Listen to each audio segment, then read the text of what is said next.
Here's a problem that came up while solving a second order ODE using Laplace transforms. The question is, what is the inverse transform of the function h of s, where h of s is given by 1 over s multiplied by s squared plus 2s plus 10.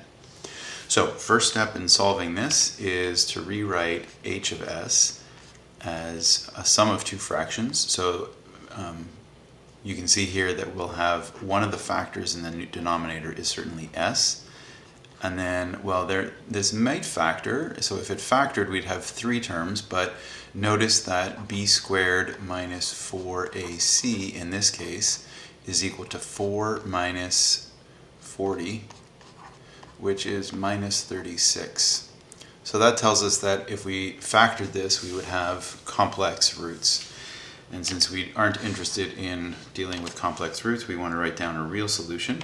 We will stick to only two factors, both seen here already, so there's no factoring to do. So we add a second fraction that is bs plus c all divided by s squared plus 2s plus 10. Okay, so we know that we should be able to, as long as we got the form of this right, we should be able to figure out a value of a, b, and c so that this fraction, or this sum of fractions, is equal to the one we started with. And by multiplying through by the full denominator on this side, we get that 1 is equal to a, and now the s cancels and I'm left with just the quadratic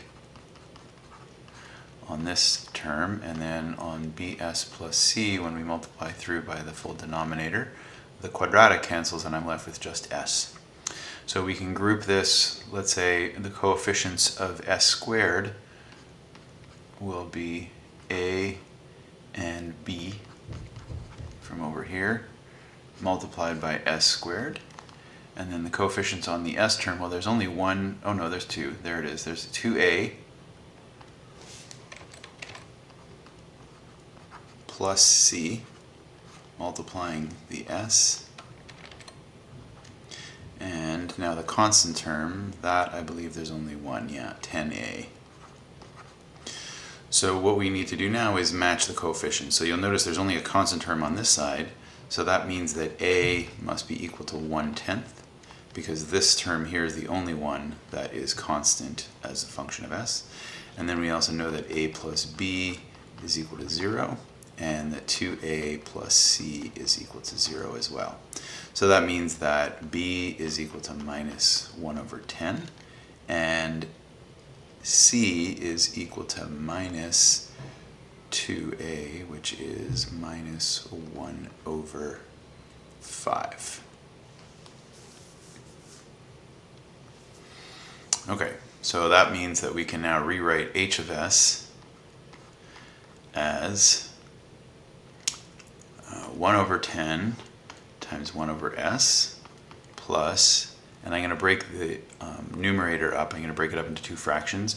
So I'm going to have a minus 1/10 times s divided by s squared plus 2s plus 10. And on the next term here I have a minus 1/5, that's c, times just 1/s squared plus 2s plus 10. Okay, get rid of that plus sign there, and that's the minus sign. Okay, so that's partial fraction decomposition, and now we need to invert this function h of s.